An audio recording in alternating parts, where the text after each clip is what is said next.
Okay, good morning everyone.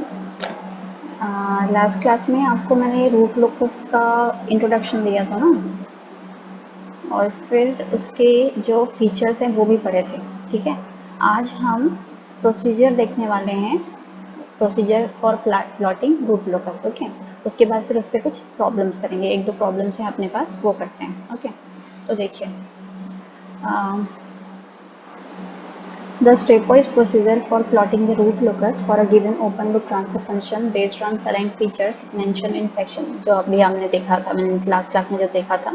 ठीक है, तो based on those select features ये here are the step by step procedure है। ठीक है, सो फर्स्ट पॉइंट क्या रहेगा आपको, ये देखिए, सबसे पहले तो आप जब आपको क्वेश्चन दिया रहेगा तो आपको क्या ओपन लूप ट्रांसफर फंक्शन का एक्सप्रेशन दिया रहेगा, है ना। उसके बाद फिर आपको वहाँ से क्या करना है, वहाँ से ओपन लूप ट्रांसफर फंक्शन का आपको नंबर ऑफ पोल्स निकालने हैं और नंबर ऑफ जीरोस निकालने हैं। ओके, आपको पता है कि पोल्स किसको बोलते हैं और जीरो किसको बोलते हैं, है ना, सबको पता होगा।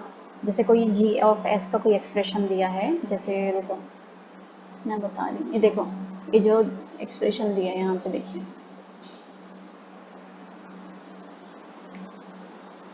ये जो एक्सप्रेशन दिया है जी ऑफ एस का, यहाँ से आपको नंबर ऑफ पोल्स कितने दिख रहे हैं और जीरो कितने दिख रहे हैं। मेरे ख्याल से आप लोगों को ये दो पोल्स दिख रहे होंगे, एक जो S is equals to zero पे प्लेस्ड है और एक जो एस इज इक्वस टू -4 पे प्लेस है। ओके, और यहाँ पे कोई भी जीरो नहीं दिख रहा है क्योंकि जो इसका न्यूमरेटर टर्म है वहाँ पे कोई एस टर्म नहीं है, so here is no any zeros. Okay, तो आपको ये पता है कि ऊपर वाला जो टर्म होता है, जहाँ ऊपर वाले टर्म से जो रूट निकालते हैं उसको जीरोस बोलते हैं, और जो नीचे वाले टर्म से जो रूट निकालते हैं उसको क्या बोलते हैं, अपन पोल्स बोलते हैं। ओके, तो ये आपका जो रूट लोकस है इसमें हम ओपन लूप पोल की ही बात करेंगे, ये देखिए इसकी ही बात करेंगे। Okay, here no need to use close close loop transfer function. ठीक है, वो जब हमें कैरेक्टरिस्टिक इक्वेशन निकालना पड़ेगा उस केस के लिए ही बस यूज होगा, बाकी हमें इसी का ही स्टडी करना रहता है ओपन लूप का। ठीक है, ओके, तो देखिए हम स्टेप्स देखते हैं। तो मैंने क्या बताया, जब आपको क्वेश्चन दिया रहेगा तो सबसे पहले आप क्या करेंगे, number of poles and number of zeros लिखेंगे। ओके, उसके बाद फिर फर्स्ट पॉइंट क्या है यहाँ पे, स्टार्टिंग पॉइंट्स। ठीक है, हमें पता होना चाहिए कि रूट लोकस कहाँ से स्टार्ट होता है। ठीक है, तो ओपन लूप पोल से हम रूट लोकस शुरू करते हैं। ओके, ओपन लूप पोल से हम रूट लोकस शुरू करते हैं। तो जहाँ से हमारा रूट लोकस शुरू होता है वहाँ पे जो के टर्म है, के क्या है यहाँ पे जो के टर्म है, दिस इज ये ट्रांसफर फंक्शन का कोफिशिएंट है, ये जो के है ना, ये ट्रांसफर फंक्शन का कोफिशिएंट होता है। ओके, तो the point from which the root locus starts, at that point K will be equals to zero, K की वैल्यू जो रहेगी वो जीरो रहेगी, और जो ओपन लूप पोल्स हैं, ठीक है, वहीं से ही आपका रूट लोकस स्टार्ट होता है। ओके, ठीक है, अब नेक्स्ट पॉइंट। ठीक है, नेक्स्ट पॉइंट देखते हैं, नेक्स्ट पॉइंट में क्या लिखा है, एंडिंग पॉइंट। अब ऑब्वियसली स्टार्ट जहाँ का पता है तो एंडिंग पॉइंट भी पता होना चाहिए ना। तो देखिए रूट लोकस जो है वो ओपन लूप जीरोस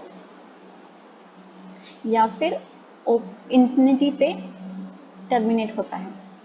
ठीक है, पोल्स जो हैं ओपन लूप पोल्स, वहां से शुरू हुआ आपका रूट लोकस, और ओपन लूप जीरो, और अगर ओपन लूप जीरो नहीं है सो इन्फिनिटी पे आपका जो रूट लोकस है वो टर्मिनेट होगा। टर्मिनेट होगा मतलब एंड होगा। ओके, और जहाँ पे टर्मिनेट होता है उस टर्मिनेशन पॉइंट पे जो के की वैल्यू है वो इन्फिनिटी होती है। ओके, ठीक है, अब नेक्स्ट स्टेप क्या है, number of branches of the root locus are. Okay, अब देखो रूट लोकस में ब्रांचेस होते हैं। ठीक है, number of root locus branches, तो रूट लोकस के ब्रांचेस किसके ऊपर डिपेंड करते हैं, नंबर ऑफ पोल या नंबर ऑफ जीरो। मतलब अगर आपका number of poles greater than है आपका नंबर ऑफ जीरो से, so number of branch will be equals to number of pole हो जाएगा। ठीक है, और अगर सेकंड कंडीशन हुआ कि नंबर ऑफ जीरोस बड़े हैं आपके नंबर ऑफ पोल से, सो इन दैट केस आपका जो नंबर ऑफ ब्रांच होगा वो इक्वल हो जाएगा नंबर ऑफ जीरो के। ठीक है, मतलब हमारा नंबर ऑफ ब्रांच किसके ऊपर डिपेंड करता है कि जो आपका पोल, नंबर ऑफ पोल्स और नंबर ऑफ जीरो है दोनों में से कौन सा बड़ा है। ओके, उस पर डिपेंड करेगा। बट यूजुअली हमने देखा है कि क्योंकि नंबर ऑफ पोल्स जो हैं वो बड़े होते हैं नंबर ऑफ ज़ीरो से, सो आपके जनरली सभी क्वेश्चंस में ऐसा होगा। तो इन दैट केस आप क्या करेंगे, नंबर ऑफ जो ब्रांच होगा वो इक्वल होगा आपका नंबर ऑफ पोल्स की। ओके, ठीक है। उसके बाद फिर देखिए एग्जिस्टेंस ऑन रियल एक्सिस। देखो अब रूट लोकस तो आप ड्रॉ कर लेंगे और आपको ये भी पता चल गया कि रूट लोकस कहाँ से शुरू हो रहा है और कहाँ पे ख़त्म हो रहा है, ठीक है। बट वो एक एग्जिस्टेंस होता है रूट लोकस का, ठीक है। तो उस एग्जिस्टेंस के लिए हम क्या करते हैं ना, जैसे देखो मैं एक ऐसे एग्जांपल बताती हूँ। जैसे आपने ये जो प्लेन है इस पे आपने नंबर ऑफ पोल्स और नंबर ऑफ जीरोस पुट किए, ठीक है। देखो नंबर ऑफ पोल्स को या पोल्स की प्लेसमेंट हम कैसे करते हैं, इसे क्रॉस करके। जैसे suppose s is equals to -1 पे एक पोल है आपका, है ना। तो s इज इक्वस टू -1 का जो पॉइंट है ना, वहाँ पे ऐसे क्रॉस बनाएंगे। क्रॉस क्यों बनाएंगे, क्योंकि क्रॉस आप पोल के लिए इंडिकेट करते हैं, ठीक है। और जीरो जो रहता है ना, ऐसे ऐसे गोला बनाते हैं, ठीक है, ऐसे गोला बनाते हैं। तो ये किसके लिए होता है, ये जीरोस के लिए होता है। ओके, तो हाँ, तो मैं क्या बोल रही थी, एग्जिस्टेंस बता रही थी, है ना। तो अपन एग्जिस्टेंस कैसे देखते हैं ना, ये जैसे देखो ये प्लेन है। ओके, अब यहाँ पे पोल एक दिख रहा है और यहाँ पे एक जीरो दिख रहा है। सपोज यहाँ पे भी एक पोल हो गया, ठीक है। तो आप क्या करेंगे, पहले आप यहाँ पे मीन्स इस पॉइंट पे रहिए। ओके, अब इस पॉइंट में है तो आप देखिए राइट साइड में कितने नंबर ऑफ जीरोस या पोल कितने हैं बताइए। राइट साइड मतलब क्या, ये वाला साइड हुआ। तो ये वाले साइड में तो एक भी पोल या एक भी जीरो नहीं दिख रहा है ना, मतलब जीरो हो गया। मतलब ये वाला जो एरिया है, यहाँ पे आपका रूट लोकस लाई नहीं करेगा। ओके, अब आप आइए नेक्स्ट वाले पॉइंट है, मतलब जीरो पे आइए, जो फर्स्ट जीरो है। तो आप जीरो पे खड़े होकर के देखिए राइट साइड में, तो ये वाला राइट साइड हुआ। तो राइट साइड में देखिए number of zeros plus number of poles कितने हैं। तो कितना दिख रहा है आपको यहाँ पे, पोल्स तो इधर एक भी, सॉरी जीरो तो इधर एक भी नहीं दिख रहा है इस एरिया में। क्या दिख रहा है आपको, नंबर ऑफ पोल दिख रहा है, वो विच इज 1। ओके, तो जिस एरिया पे नंबर ऑफ पोल्स या नंबर ऑफ जीरोस का जो समेशन होता है, if that is an odd number, ठीक है। सो इन दैट केस इस एरिया में मतलब यहाँ से लेके यहाँ तक का जो एरिया है, इस पे आपका रूट लोकस लाई करेगा। गेटिंग, मैंने क्या किया, मैं ये वाले प्लेस पे खड़ी हो गई, ठीक है, यहाँ पे खड़ी हो गए। फिर मैंने देखा राइट साइड में कि कितने नंबर ऑफ पोल्स है, नंबर ऑफ जीरोज है। सो मुझे सिर्फ एक नंबर ऑफ पोल मिला। एक मतलब क्या, ऑड नंबर होता है। तो क्योंकि एक मिला मुझे, सो इसलिए ये जो एरिया है, ये वाला जो आएगा, इस एरिया पे आपका रूट लोकस लाई करेगा। ओके, ठीक है। अब आते हैं नेक्स्ट पॉइंट पे। अब यहाँ पे खड़े हो जाइए इस वाले पॉइंट पे और राइट साइड में देखिए। तो राइट साइड में आपको क्या क्या दिख रहा है, एक जीरो दिख रहा है और एक पोल दिख रहा है। मतलब टोटल नंबर कितने हुए, दो हुए। दो हुए मतलब क्या हुआ, इवन हुआ। इवन हुआ मतलब इस एरिया पे, इस एरिया में यहाँ से लेके यहाँ तक आपका रूट लोकस लाई नहीं करेगा। ओके, सो इस तरह से हम एग्जिस्टेंस ऑफ रूट लोकस देखते हैं। ठीक है बच्चा लोग, समझा क्या तुम लोग को?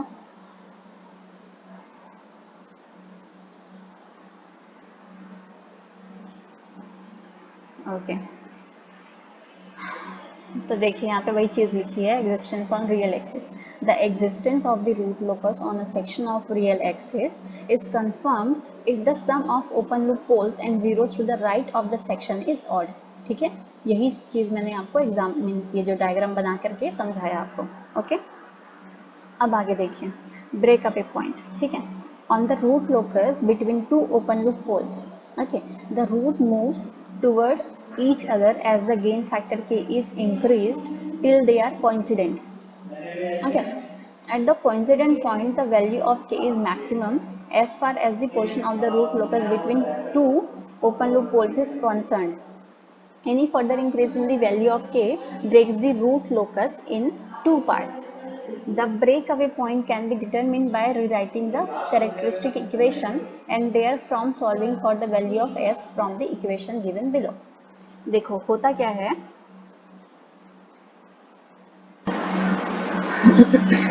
देखिए होता क्या है, जब आपके आपने जब रूट लोकस प्लॉट किया है ना, रूट लोकस जब आपने प्लॉट किया, तो जैसे देखिए कंटिन्यूसली दो आपको ओपन लूप पोल्स दिख रहे हैं। अगर जैसे ये -1 पे एक पोल दिखा हमें और एक -3 पे दिखा। ओके, एक एग्जांपल बता रही हूँ आपको। तो जब ये दो पोल्स, इनके बीच कुछ भी नहीं है, मतलब कोई जीरो या फिर कोई दूसरा पोल नहीं है, ठीक है, ये कंटिन्यूसली दो आपको पोल्स मिल गए हैं। सो जब ये कंडीशन आएगा कि जब दो पोल्स रहेंगे उनके बीच कुछ भी नहीं है, लाइक कोई जीरो नहीं है या कोई पोल नहीं है, okay, so in that case इनके बीच में एक ब्रेक अवे पॉइंट आता है।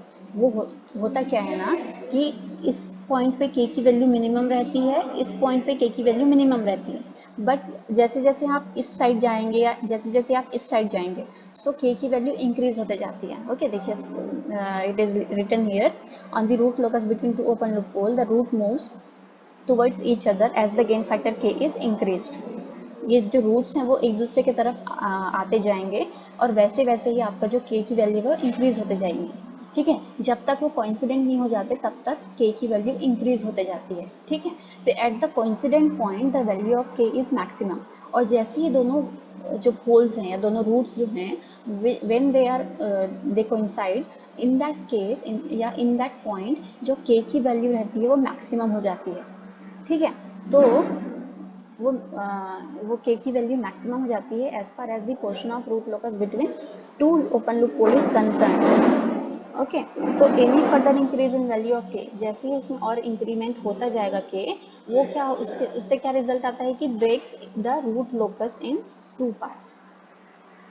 देखिए इनिशियली क्या हो रहा है, ये दो पोल्स हैं वो दोनों एक दूसरे की तरफ आते जाते हैं, ओके, तो ये जैसे जैसे एक दूसरे की तरफ बढ़ते जाते हैं तो जो के है ना, के क्या है बताया था मैंने आपको, के है आपका ट्रांसफर फंक्शन का एक कोफिशिएंट होता है आपका, ठीक है। तो वो जो कोफिशिएंट है उसकी वैल्यू बढ़ते जाती है, ओके, कब तक बढ़ते जाती है, जब तक वो जो रूट्स हैं या वो जो पोल्स हैं वो कोइंसाइड ना हो, ठीक है। तो जैसे वो कोइंसाइड होते हैं ना वैसे ही फिर जो के में अगर फर्दर इंक्रीमेंट होता है तो दैट फर्दर इंक्रीमेंट क्या करता है, आपके रूट लोकस को ब्रेक कर देता है, ठीक है। तो वहाँ पे के की वैल्यू मैक्सिमम हो जाती है, ठीक है। तो वो मैक्सिमम वैल्यू निकालने के लिए हमें क्या करना पड़ता है, देखो तो वो जो ब्रेक अवे पॉइंट है वो भी निकालना पड़ता है हमें, और के की वैल्यू भी निकालनी एस की वैल्यू निकालनी पड़ती है कि किस एक्चुअली, रुको मैं बता रही हूँ, हाँ, तो वो ब्रेक अवे पॉइंट निकालने के लिए हमें क्या करना पड़ेगा, देखो आप पहले कैरेक्टरिस्टिक इक्वेशन फॉर्म करेंगे, फिर फ्रॉम दैट कैरेक्टरिस्टिक इक्वेशन आप d k by d s is equals to 0 put करके एस की वैल्यू निकालेंगे आप, ठीक है। तो वो जो एस की वैल्यू निकलती है ना, वो एस की वैल्यू को ये 1 और 3 के बीच में ही लाई होना चाहिए, ठीक है, तब वो उस पॉइंट को हम क्या पॉइंट बोलेंगे, ब्रेक अवे पॉइंट, ठीक है। ये बात बराबर आपको समझ आएगा जब हम प्रॉब्लम करेंगे अभी, ठीक है। ओके, अभी बस आप समझने के लिए जो स्टेप्स है वो समझिए, okay. This is very interesting subject, और ये जो टॉपिक है वो भी बहुत इंटरेस्टिंग है, ठीक है। अगर आपको समझ आता है तो बहुत अच्छे से आप ये कर पाएंगे, ओके। नेक्स्ट पॉइंट क्या है हमारा, एंगल ऑफ एजिम्पटोट्स, ठीक है। For higher value of K the root locus branches are approximated by asymptotic lines making an angle with the real axis given by, देखो ये एजिम्पटोट्स होते हैं, ये क्या like from that asymptotic lines only हम जो रूट लोकस का क्या बोलना चाहिए, वो जो डायरेक्शन है या हाँ एग्जैक्टली डायरेक्शन ही डिसाइड हो पाता है, ठीक है। और वो एक हम एजिम्पटोटिक एंगल भी कैलकुलेट करते हैं, ठीक है। तो उसके लिए हमारा फॉर्मूला क्या होता है, 2k + 1, अच्छा देखो यहाँ पे k अलग वैल्यू है, ठीक है, वो ये कैपिटल के क्या था आपका कोफिशिएंट था ट्रांसफर फंक्शन का, and this is some different value, this is integer है, ठीक है। तो ये क्या होता है 2k + 1, जो एंगल ऑफ एजिम्पटोट है कैसे निकालते हैं, 2k + 1 × 180/p - z। तो ये k क्या होगा, जैसे देखो आपके पास नंबर ऑफ पोल्स दिए हैं 2 दिए हैं और नंबर ऑफ जीरो एक भी नहीं है, ठीक है। तो ये हम कैसे निकालते हैं, के की वैल्यू 0 से स्टार्ट होगी, के की वैल्यू 0 से स्टार्ट होगी, 0 1 2 तक, ठीक है। और कब तक जाएगा, p - z - 1, तो मैंने क्या बताया, ये p है, नंबर ऑफ पोल्स 2 है, और सपोज नंबर ऑफ 0 है, ठीक है। तो p - z कितना हुआ, 2 हुआ, तो 2 - 1 कितना हुआ, 1 हुआ, मतलब के की वैल्यू कितने कौन कौन से वैल्यू पे रहेगी, एक तो 0 पे रहेगी क्योंकि 0 से स्टार्ट होना है, और 1 पे रहेगी क्योंकि p - z - 1 की वैल्यू 1 है, तो 0 और 1 मीन्स दो आपके एजिम्पटोट एंगल आएंगे, ठीक है। ओके, फिर नेक्स्ट पॉइंट देखते हैं। नेक्स्ट पॉइंट क्या है आपका? Intersection of asymptotes. ये जो इंटरसेक्शन ऑफ एसिम्प्टोट्स है रियल एक्सिस पे, उस इंटरसेक्शन पॉइंट को हम सेंट्रॉइड भी बोलते हैं। ठीक है, इसको सेंट्रॉइड भी बोलते हैं।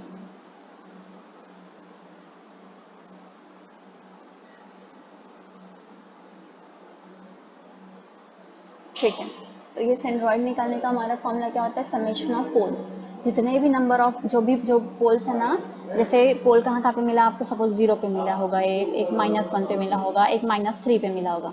तो आप इसको समेशन ऑफ पोल कैसे करेंगे? 0 प्लस -1 प्लस -3, ऐसा। मीन्स आप ये जो नेगेटिव साइन है ना, इसका जो साइन है वो कंसीडर करेंगे। ठीक है, ऐसा नहीं कि 0 + 1 + 3 कर दिया, हमें बराबर ऐसे करना है 0 प्लस -1 प्लस -3। गेटिंग? ओके, फिर माइनस समेशन ऑफ जीरोस। फिर वैसे जीरोस के लिए भी अगर जीरो एक भी जीरो नहीं है मतलब ये जीरो आ जाएगा यहाँ पे। और फिर कैपिटल P माइनस जेड क्या है यहाँ पे? ये नंबर ऑफ पोल बता रहा है कैपिटल P, और ये जेड क्या बता रहा है? नंबर ऑफ जीरोस बता रहे हैं। ठीक है, तो this is the formula for centroid या intersection of asymptotes on real axis.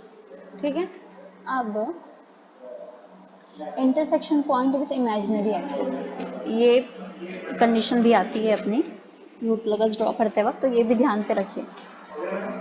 ये क्या होता है? The value of k and the point at which the root locus branch crosses the imaginary axis is determined by applying Routh criterion to the characteristic equation.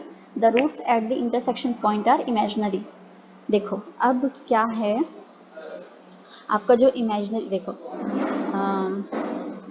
अब S-plane पे draw करते हैं ना root locus को, तो ये जो है वर्टिकल एक्सिस वो क्या होता है आपका? इमेजिनरी एक्सिस होता है, और जो ये वाला एक्सिस होता है horizontal, it is your real axis. ठीक है, तो रूट लोकस ना आपके इमेजिनरी एक्सिस को भी क्रॉस करता है, कहीं पे इंटरसेक्ट करता है। ठीक है, तो वो पॉइंट भी ज़रूरी है निकालना, पता होना चाहिए ना भाई कहाँ पे इंटरसेक्ट कर रहा है। तो उसके लिए क्या हमें प्रोसीजर रहता है? हम पहले कैरेक्टरिस्टिक इक्वेशन फॉर्म करते हैं, उसके बाद फिर by using that characteristic equation, ये राउथ क्राइटेरियन तो आपको पता है, आपने अभी सॉल्व किया कुछ दिनों पहले, तो राउथ क्राइटेरियन लगा करके फिर हम एस की वैल्यू निकालते हैं ताकि ये इंटरसेक्शन पॉइंट हमें पता हो। ओके, प्रॉब्लम्स करेंगे it will be more clear. ठीक है, फिर यहाँ पे क्या है? The angle of departure from complex पोल।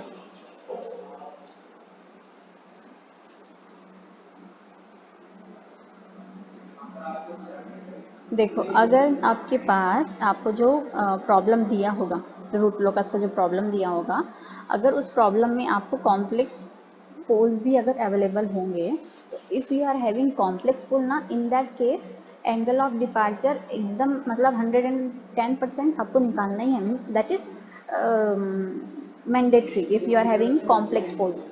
ठीक है, तो उसका ये फॉर्मूला होता है phi D for angle of departure. ठीक है, इज इक्वल्स टू हो जाएगा 180 minus phi P minus phi Z. Phi P क्या हो है? Phi P is the sum of all the angles subtended by remaining poles. जो पोल्स होंगे, remaining poles क्यों बोल रहे हैं? ये देखो मैंने क्या बताया था कि जैसे कोई ट्रांसफर फंक्शन दिया है जिसका आपको रूट लोकस ड्रॉ करने के लिए बोल रहा है, तो जो कॉम्प्लेक्स पोल रहेगा ना उसको छोड़ के जो बाकी पोल्स रहेंगे, तो by from the contribution of those remaining poles जो एंगल आपको आएगा वो आपका फाई पी होगा, और जो फाई जेड है वो कहाँ से आएगा?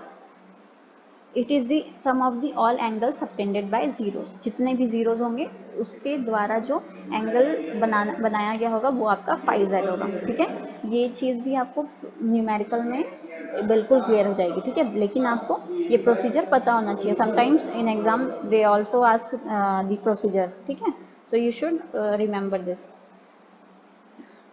ओके, अब यहाँ पे क्या है? अच्छा 1 मिनट होल्ड करना। ठीक है, हेलो हेलो क्लास है।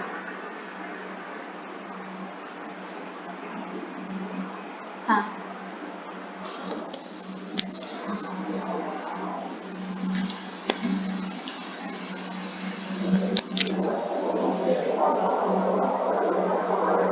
हेलो ठीक है, तो मैं क्या बता रही थी, एंगल ऑफ डिपार्चर का बता रहे थे ना। तो एंगल ऑफ डिपार्चर का फॉर्मूला ये रहेगा, और फाई पी और फाई जेड को मैंने बता दिया कि ये फाई पी जो रहेगा वो एंगल सबटेंडेड बाय रिमेनिंग पोल रहेगा, और फाई जेड जो रहेगा angle subtended by the zeros रहेगा, ऑल द जीरोज, जितने भी जीरोज हैं उनके द्वारा। ठीक है, अब एक आता है angle of arrival at complex zeros. देखो ये कब कंडीशन आ जाएगा, जब आपके पास वो जो आपको ओपन लूप ट्रांसफर फंक्शन दिया रहेगा, if in that open loop transfer function if you are having complex zeros. ठीक है, तो कॉम्प्लेक्स जीरोज जब रहेगा then you have to calculate the angle of arrival. Okay, तो एंगल ऑफ अराइवल के लिए क्या हो गया, phi a angle of arrival के लिए हो गया 180 minus phi z minus phi p. देखो यहाँ पे थोड़ा सा फॉर्मूला चेंज हो गया, 180 minus phi z minus phi p हो गया। अब फाई जेड क्या होगा, क्योंकि देखो एक तो कॉम्प्लेक्स जीरो है, तो एक्सेप्ट दैट कॉम्प्लेक्स जीरो, बाकी जो जीरोज रहेंगे रिमेनिंग जीरोज, उनके द्वारा जो एंगल बनाए रहेंगे जाएगा वो हो जाएगा आपका फाई जेड, और जितने भी आपके पोल्स रहेंगे उनके द्वारा जो कंट्रीब्यूटेड एंगल्स रहेगा वो क्या होगा, आपका 5 पे होगा। ठीक है, सो आप ये बात ध्यान पे रखिए कि अगर आपको कॉम्प्लेक्स पोल है मतलब एंगल ऑफ डिपार्चर आपको निकालना है, and if you are having complex zero then you have to calculate angle of arrival, and if you are having both of these, means you are having complex poles also and also complex zeros, then you have to calculate both these angles, मतलब angle of arrival and angle of departure. okay, ठीक है, थोड़ा सा आपको लग रहा होगा थोड़ा कुछ ज़्यादा कॉम्प्लेक्स है, लेकिन ऐसा कुछ भी नहीं है, बहुत ही अच्छा है ये। ठीक है, मज़ा आएगा आपको भी ये प्रॉब्लम करने में इसका।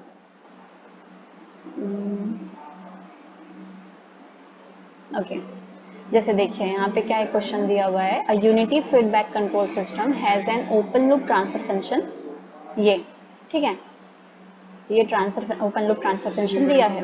Draw the root locus and determine the value of K if the damping ratio zeta is to be 0.707।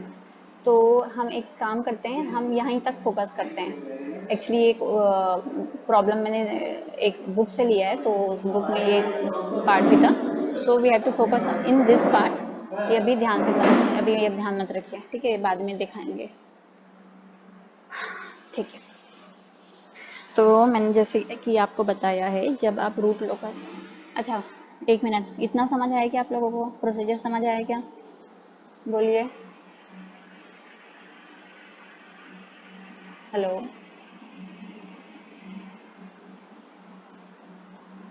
समझ आया ना? ओके, ठीक है, तो ये अब प्रॉब्लम देखते हैं। ठीक है, तो क्या है, unity feedback control system has an open loop transfer function GS is equals to k क्या है ये, this is the coefficient of this transfer function, okay, upon s into s plus 4। Draw the root locus. तो सबसे पहले हमें क्या करना है, ये जो ट्रांसफर फंक्शन दिया है ओपन लूप ट्रांसफर फंक्शन, इस ओपन लूप ट्रांसफर फंक्शन का number of poles and number of zeros हमें यहाँ पे लिखने का है।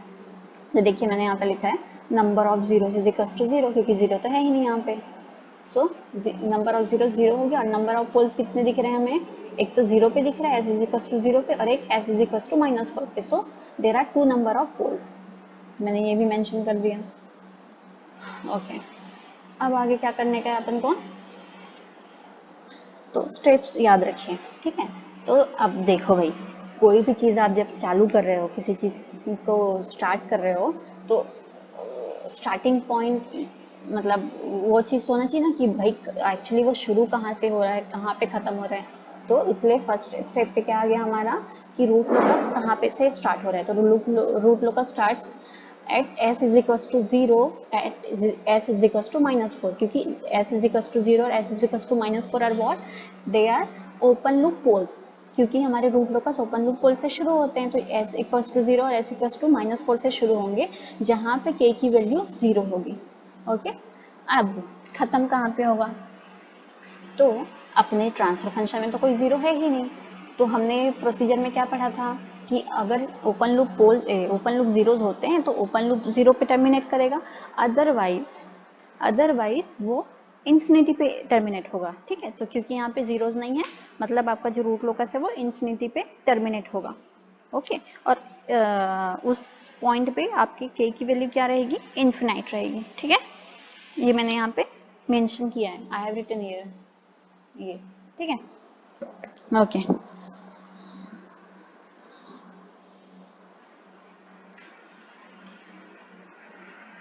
ओके, अब थर्ड पॉइंट आया है number of root locus branches के बारे में, ठीक है।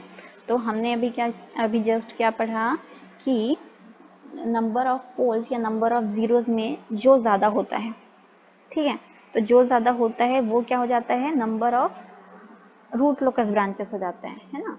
सो अपना जो गिवन प्रॉब्लम है उसमें क्या है, नंबर ऑफ पोल जो है वो 2 है और जीरो जीरो है, मतलब पोल ज़्यादा है, इसलिए आपका जो number of root locus branch हुआ वो 2 हो गया, ठीक है। ओके ठीक है।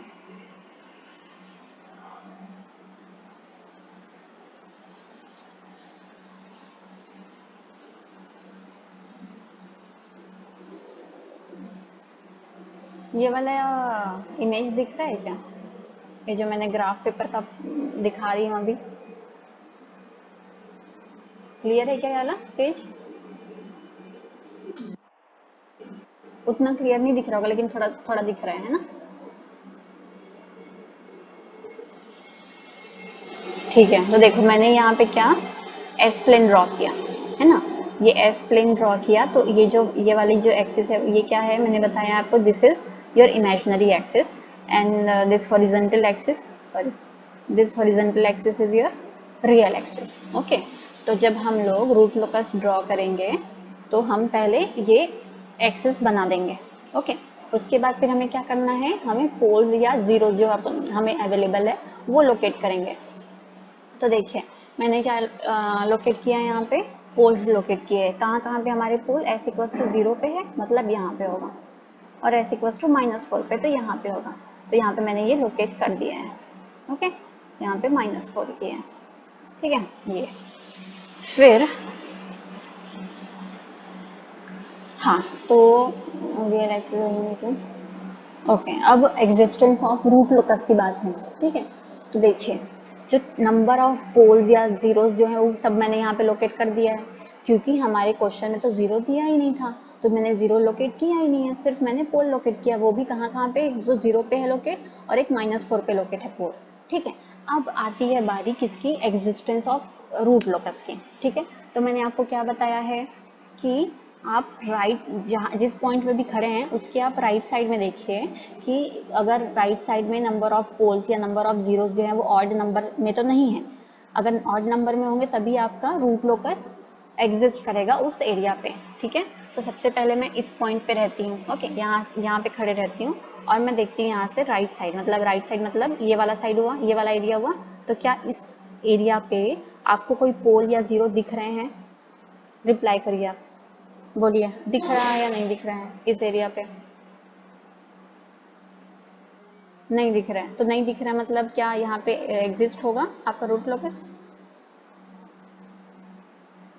एग्जिस्ट होगा रूट लोकस यहाँ पे? नहीं होगा। ओके ठीक है, तो ये वाला पॉइंट तो गया।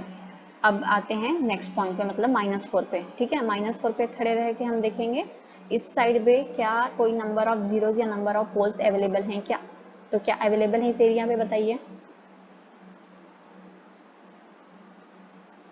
हाँ, कितना है, 0 पे है, एक ही है क्या? एक ही है, एक ही है मतलब क्या हो गया, ऑड नंबर हो गया। ऑड नंबर हो गया मतलब कि from this point two this point, ठीक है, इतने से इतने एरिया पे आपका रूट लोकस एग्जिस्ट करेगा। ओके, ये याद रखिए, ये ध्यान पे रखिए। तो एग्जिस्टेंस ऑफ रूट लोकस अपन को यहाँ से समझ आ गया, और इसके बियॉन्ड नहीं जा सकते, अगर आप जाएंगे भी तो आपको तो मिलेगा ही नहीं, एग्जिस्ट ही नहीं करेगा इधर रूट लोकस, ठीक है। तो यहाँ तक हो गया क्लियर। ओके, तो ये वाला पॉइंट भी हो गया। अब आते हैं नेक्स्ट पॉइंट, तो नेक्स्ट क्या है, अच्छा देखिए, क्योंकि आपको दो कंटिन्यूसली पोल्स मिले हैं, मतलब एक तो एस इज इक्वल टू 0 पे मिला है पोल और दूसरा पोल कहाँ पे मिला है, एस इज इक्वल टू -4 पे, मतलब वहाँ पे ब्रेक अवे पॉइंट आएगा क्या, आएगा ना, वहाँ पे ब्रेक अवे पॉइंट आएगा ना यार।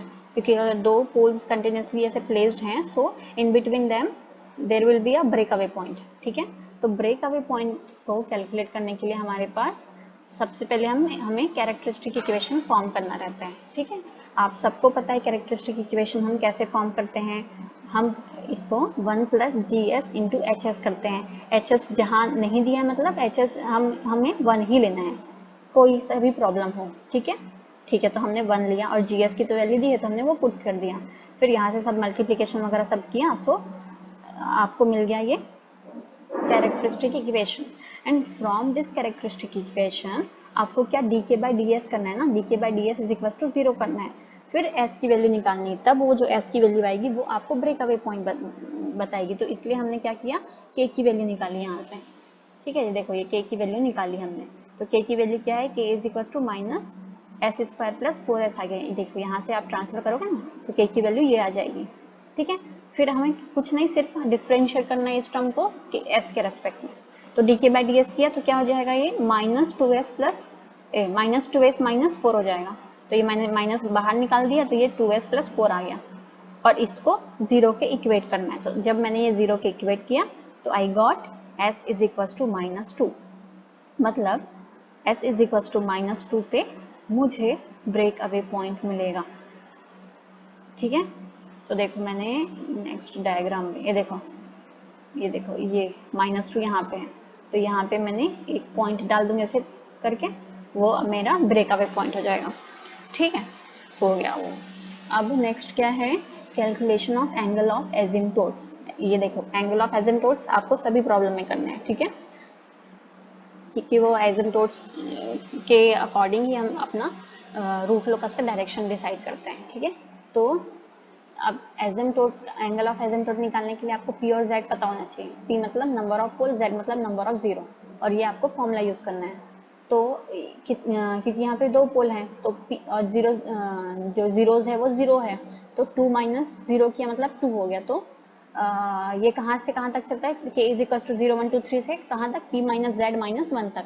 तो p माइनस जेड तो 2 है, माइनस 1 किया मतलब 1 हुआ, मतलब 0 और 1 की वैल्यू ही, मतलब दो वैल्यू हो गया आपकी एंगल ऑफ एजिम्पटोट्स। सो सबसे पहले आपने k की वैल्यू 0 पुट करके कैलकुलेट किया तो 90 मिला। फिर k की वैल्यू 1 पुट किया तो आपको 270 डिग्री मिला। ठीक है, अभी दोनों एंगल्स को हम प्लॉट करेंगे अपने ग्राफ में। ठीक है, तो देखो ये जो अच्छा हाँ, सेंट्रॉइड भी तो निकाला नहीं है ना हमने अभी, तो हम प्लेस प्लॉट कैसे करें, क्योंकि जो जहाँ पे सेंट्रॉइड है या जहाँ पे इंटरसेक्शन ऑफ एजिम्पटोट्स है उस पॉइंट पे ही हम ये एंगल ड्रॉ कर सकते हैं, है ना। तो हमें we have to need to calculate centroid. ठीक है, आप सेंट्रॉइड का फॉर्मूला याद रखिए और वहां से फिर ये निकालिए। तो सेंट्रॉइड का फॉर्मूला क्या होता है, summation of poles minus summation of zeros upon number of pole minus number of zeros. तो कौन कौन से पोल थे, 0 पे था पोल और -4 पे था, तो दोनों को ऐड कर दिया तो 0 प्लस -4 किया। फिर ये माइनस का साइन आ गया यहाँ पे और जीरोस तो 0 था तो ये 0 पुट कर दिया मैंने। सो फ्रॉम हियर हमें क्या मिला, -2 मिला, मतलब -2 पे सेंट्रॉइड है। देखो -2 पे ही हमें क्या मिला था, ब्रेक अवे पॉइंट, और -2 पे सेंट्रॉइड, तो ऐसा कुछ नहीं है कि सेम पॉइंट नहीं हो सकता, इट मे बी पॉसिबल।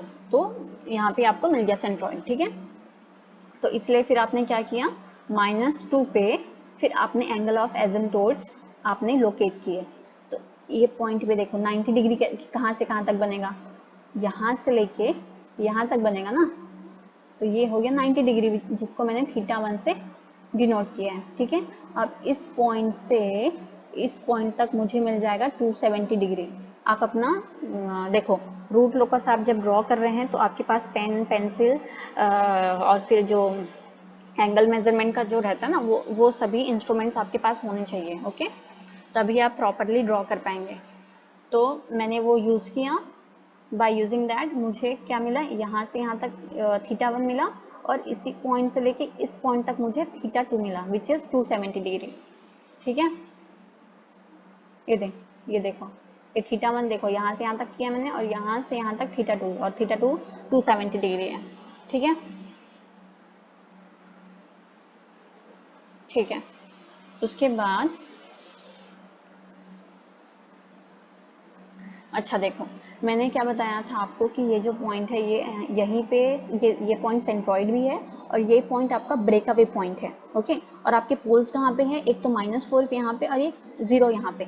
तो और मैंने एक और चीज़ बताई थी, जब दो पोल रहते हैं तो क्या वो लोग एक दूसरे की तरफ आते हैं, एक दूसरे की तरफ अट्रैक्ट होते रहते हैं। जहाँ पे वो लोग कोइंसाइड होते हैं वहाँ पे आपका के की वैल्यू एकदम अचानक से बढ़ जाती है और फिर वो रूट लोकस को ब्रेक कर देता है। तो देखिए आप इसको कैसे शो कर रहे हैं, ये आपने ये सब चीज़ बना दिया था, फिर उसके बाद आपने ये एरो से दिखाया कि they are means they are moving towards each other. उसके बाद फिर इस पॉइंट से ये ब्रेक हो गया और ब्रेक होने के बाद इधर चला गया और ये इधर चला गया। तो देखो ये डायरेक्शन भी मैंने यहाँ पे शो किया है।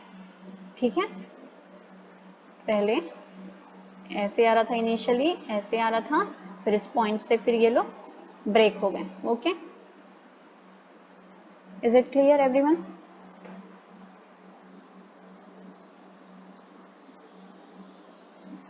समझ आया आप लोग को? ठीक है, आज की क्लास यहाँ पे ख़त्म करते हैं। ओके, नेक्स्ट क्लास में फिर कुछ ऐसे प्रॉब्लम्स करेंगे जिससे और अच्छा रहेगा, आप लोगों को समझ और आएगा ठीक से। ओके, फिलहाल आज यहीं पे ख़त्म करते हैं।